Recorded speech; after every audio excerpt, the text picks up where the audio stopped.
Y'all, I know I really look like a booger. Well, I did the other day, too. I'm coming off of, well, Tuesday night I got really, really sick. Yesterday, well, Tuesday night and yesterday. About 1 o'clock this morning, I started coming around. And y'all, help me pray that's not a hernia again or anything worse, because that's the way it felt. Anyway, here we are back with Scrooge. He said that Christmas was a humbug. As I live, cried Scrooge's nephew. He believed it, too. More shame for him, Fred, said Scrooge's niece indignantly. Bless those women. They never do anything by halves. They're always in earnest. She was very pretty, exceedingly pretty, with a dimpled, surprised-looking, capital face, a ripe little mouth that seemed made to be kissed. I think I did read this part before, but as no doubt it was, all kinds of good little dots about her chin that melted into one another when she laughed, and the sunniest pair of eyes you ever saw in any little creature's head. Altogether, she was what you would have called provoking, you know, but satisfactory. He's a comical old fellow, said Scrooge's nephew. That's the truth, and not so pleasant as he might be. However, his offences carry their own punishment, and I have nothing to say against him. I'm sure he's very rich, Fred, hinted Scrooge's niece. At least you always tell me so. What of that, my dear, said Scrooge's nephew. His wealth is of no use to him. Yeah, I read this. He don't do any good with it. He don't make himself comfortable with it. He hasn't the satisfaction of thinking, ha, that he is ever going to benefit us with it. I have no patience with him, observed Scrooge's niece. Scrooge's niece's sisters and all the other ladies expressed the same opinion. Oh, I have, said Scrooge's nephew. I'm sorry for him. I couldn't be angry with him if I tried. Who suffers by his ill whims? Himself, always. Here he takes it into his head to dislike us, and he won't come to dine with us. What's the consequence? He doesn't lose much of a dinner. Indeed, I think he loses a very good dinner, interrupted Scrooge's niece. Everybody else said the same, and they must be allowed to have been competent judges because they had just had dinner, and with a dessert upon the table were clustered round the fire by lamplight. Well, I'm very glad to hear it, said Scrooge's nephew, because I haven't great faith in these young housekeepers. What do you say, Topper? Topper had clearly got his eye upon one of Scrooge's niece's sisters, for he answered that a bachelor was a wretched outcast who had no right to express an opinion on the subject, whereat Scrooge's niece's sister, the plump one with the lace tucker, not the one with the roses, blushed. Do go on, Fred, said Scrooge's niece, clapping her hands. He never finishes what he begins to say. He's such a ridiculous fellow. Scrooge's nephew revelled in another laugh, and as it was impossible to keep the infection off, though the plump sister tried hard to do it with aromatic vinegar, his example was unanimously followed. I was only going to say, said Scrooge's nephew, that the consequence of his taking a dislike to us and not making merry with us is, as I think, that he loses some pleasant moments, which could do him no harm. I'm sure he loses pleasanter companions than he can find in his own thoughts, either in his mouldy old office or his dusty chambers. I mean to give him the same chance every year, whether he likes it or not, for I pity him. He may rail at Christmas till he dies, but he can't help thinking better of it. I defy him. If he finds me going there in good temper year after year and saying, Uncle Scrooge, how are you? If it only puts him in the vein to leave his poor clerk 50 pounds, that's something. And I think I shook him yesterday. It was their turn to laugh now at the notion of his shaking Scrooge, but being thoroughly good-natured, and not much caring what they laughed at, so that they laughed at any rate, he encouraged them in their merriment and passed the bottle joyously. After tea they had some music, for they were a musical family and knew what they were about when they sung a glee or catch, I can assure you, especially Topper, who could growl away in the bass like a good one, and never swell the large veins in his forehead or get red in the face over it.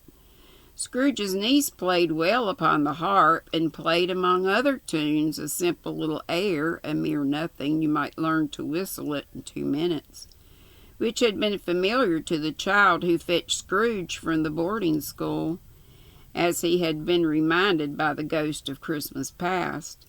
When this strain of music sounded, all the things that ghost had shown him came upon his mind. He softened more and more, and thought that if he could have listened to it often years ago, he might have cultivated the kindnesses of life for his own happiness with his own hands, without resorting to the sexton's spade that buried Jacob Marley.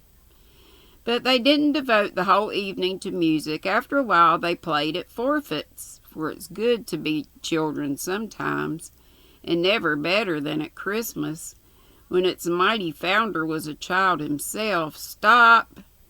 There was first a game at Blindman's Buff.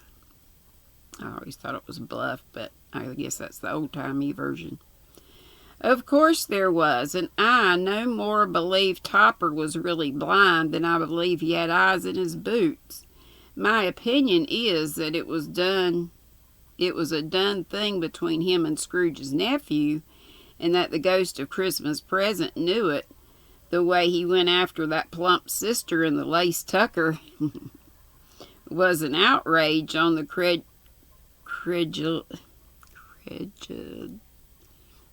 I can't say it. I know it, but I can't say it. Of human nature. Knocking down the fire irons, tumbling over the chairs, bumping against the piano, smothering himself among the curtains. Wherever she went, there went he.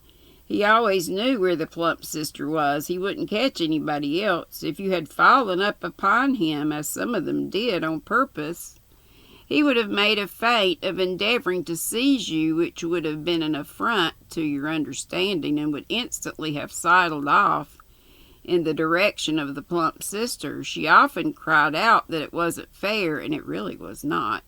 But when at last he caught her, when in spite of all her silken rustlings and her rapid flutterings past him, he got her into a corner whence there was no escape, then his conduct was the most...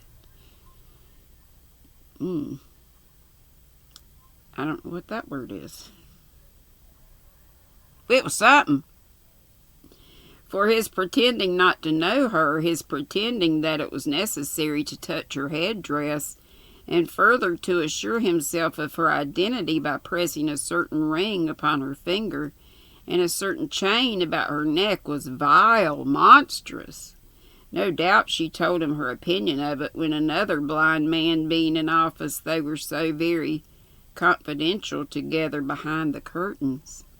Scrooge's niece was not one of the blind man's buff party, but was made comfortable with a large chair and a footstool in a snug corner, where the ghost and Scrooge were close behind her. But she joined in the forfeits, and loved her love to admiration with all the letters of the alphabet. Likewise at the game of how, when, and where, she was very great, and to the secret joy of Scrooge's nephew, beat her sisters hollow, though they were sharp girls too, as I could have told you. There might have been 20 people there, young and old, but they all played, and so did Scrooge, for wholly forgetting the interest he had in what was going on, that his voice made no sound in their ears. He sometimes came out with his guess quite loud, and very often guessed right, too, for the sharpest needle, best Whitechapel warranted not to cut in the eye, was not sharper than Scrooge, blunt as he took it in his head to be. The ghost was greatly pleased to find him in this mood, and looked upon him with such favor that he begged like a boy to be allowed to stay until the guests departed. But this, the spirit said, could not be done. "Here's a new game," said Scrooge. One half hour, spirit, only one." It was a game called Yes and No, where Scrooge's nephew had to think of something, and the rest, Must find out what, he only answering to their questions yes or no, as the case was. The brisk fire of questioning to which he was exposed elicited from him that he was thinking of an animal, a live animal, rather a disagreeable animal, a savage animal, an animal that growled and grunted sometimes, and talked sometimes, and lived in London, and walked about the streets, and wasn't made a show of, wasn't led by anybody, didn't live in a menagerie, was never killed in a market, was not a horse or an ass or a cow or a bull or a tiger or dog or pig or cat or bear. At every fresh question that was put to him, this nephew burst into a fresh roar of laughter and was so inexpressibly tickled that he was obliged to get up off the sofa and stamp. At last the plump sister, falling into a similar state, cried out, I have it, I found it out. I know what it is, Fred. I know what it is. What is it? Cried Fred. It's your Uncle Scrooge. Which it certainly was. Admiration was the universal sentiment, though one objected that the reply, is it a bear, ought to have been yes, inasmuch as an answer in the negative was sufficient to have diverted their thoughts from Mr. Scrooge, supposing they had ever had any tendency that way. He has given us plenty of merriment, I am sure, said Fred, and it would be ungrateful not to drink his health. Here is a glass of mulled wine ready to our hand at the moment, and I say, Uncle Scrooge. Well, Uncle Scrooge, they cried. A Merry Christmas and a Happy New Year to the old man, whatever he is, said Scrooge's nephew. He wouldn't take it from me, but may he have it nevertheless, Uncle Scrooge. Uncle Scrooge had imperceptibly become so gay and light of heart that he would have pledged the unconscious company and returned and thanked them in an inaudible speech if the ghost had given him time. But the whole scene passed off in the breath of the last word by his nephew, and he and the spirit were again upon their travels. Much they saw, and far they went, and many homes they visited, but always with a happy end. The spirit stood beside sick beds, and they were cheerful, on foreign lands, and they were close at home, by struggling men, and they were patient in their greater hope, by poverty, and it was rich, in almshouse, hospital, and jail, in misery's every refuge, where vain men in his little brief authority had not made fast the door and barred the spirit out. He left his blessing and taught Scrooge his precepts. It was a long night, if it were only a night, but Scrooge had his doubts of this because the Christmas holidays appeared to be condensed into the space of time they passed together. It was strange, too, that while Scrooge remained unaltered in his outward form, the ghost grew older, clearly older. Scrooge had observed this change, but never spoke of it until they left a children's 12th night party, when looking at the spirit as they stood together in an open place, he noticed that its hair was gray. Are spirits' lives so short? Asked Scrooge. My life upon this globe is very brief, replied the ghost. It ends tonight. Tonight? Cried Scrooge. Tonight at midnight. Hark, the time is drawing near. The chimes were ringing, the 11:15 at that moment. Forgive me if I'm not justified in what I ask, said Scrooge, looking intently at the spirit's robe, but I see something strange and not belonging to yourself protruding from your skirts. Is it a foot or a claw? It might be a claw, for the flesh there is upon it, was the spirit's sorrowful reply. Look here. From the foldings of its robe it brought 2 children, wretched, abject, frightful, hideous, miserable. They knelt down at its feet and clung upon the outside of its garment. Oh, man, look here, look down here, exclaimed the ghost. They were a boy and a girl. Yellow, ragged, scowling, wolfish, but prostrate, too, in their humility, where graceful youth should have filled their features out and touched them with its freshest tints. A stale and shriveled hand like that of age had pinched and twisted them and pulled them into shreds. Where angels might have sat enthroned, devils lurked and glared out menacingly. No change, no degradation, no perversion of humanity in any grade through all the mysteries of wonderful creation has monsters half so horrible and dread. Scrooge started back, appalled, having them shown to him in this way. He tried to say they were fine children, but the words choked themselves rather than be parties to a lie of such enormous magnitude. Spirit?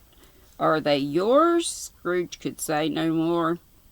They are man's, said the spirit, looking down upon them, and they cling to me, appealing from their fathers. This boy is ignorance, this girl is want. Beware them both, and all of their degree, but most of all beware this boy. For on his brow I see that written which is doom, unless the writing be erased. Deny it, cried the spirit, stretching out its hand towards the city. Slander those who tell it ye. Admit it for your factious purposes, and make it worse, and abide the end. Have they no refuge or resource? Cried Scrooge. Are there no prisons? Said the spirit, turning on him for the last time with his own words. And there are no workhouses? The bell struck 12. Scrooge looked about him for the ghost and saw it not. As the last stroke ceased to vibrate, he remembered the prediction of old Jacob Marley, and lifting up his eyes, beheld a solemn phantom, draped and hooded, coming like a mist along the ground towards him. And next we'll read Stave 4, the last of the spirits. You know who's there.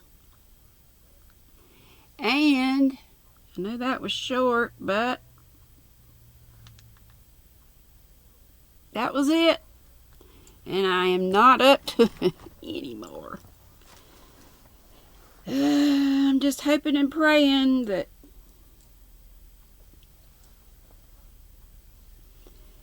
hey, did y'all see that gorgeous? Oh my gosh, and I was so late.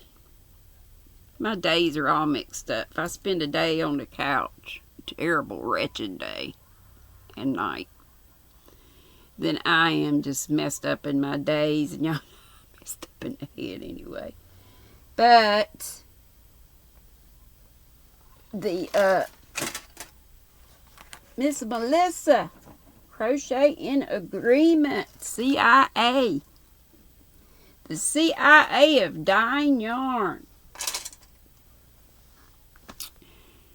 I put it on my community tab. She did it like a premiere. She had already done the dyeing and sped everything up so you could get, through all. It kind of shows what a chore dyeing is. And then you could see the results right away. It's gorgeous. It's the first in her new line that I suggested, Kitty Colors. And she had collection, all in K. Kitty Colors Collection. And if y'all have ideas for colors, of course you may have to buy the yarn, but you probably want to buy the yarn. I bought the yarn. She's very, very reasonable for all that work, I think. And I got it in cotton, but I should have gotten it in wool. But I'll get it in wool, because the colors will be even more, cotton, and the way she can dye cotton and get the colors she does, she's magical. And the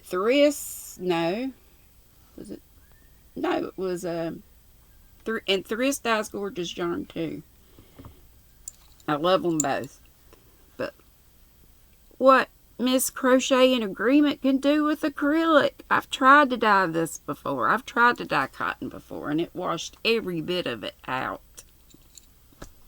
Almost. It might have had a little tiny, the faintest tinge.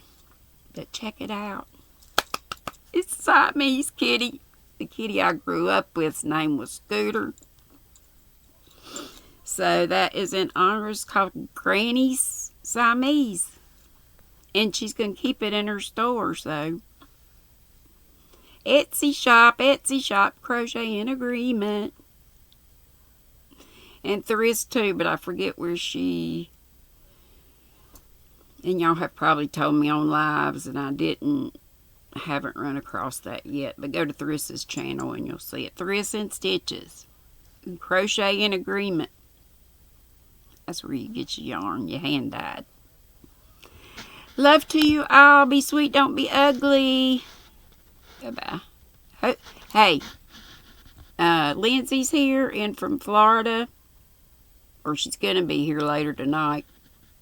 It's 6:47 right now. Can you believe I got in here this early?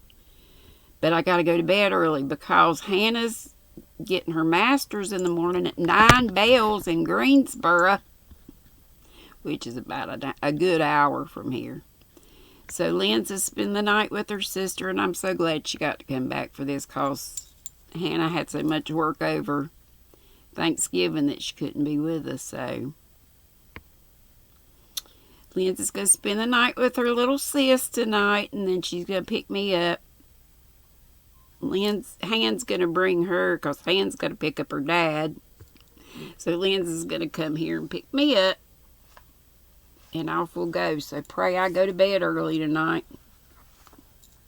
Y'all know I started another one of these too. Oh, Lord. Crazy about these. And I got that other big, huge tote that I want to felt. And yes, I should be on my grandchildren's stuff. Some of this stuff maybe turn out to be theirs. Love y'all. Have a good night.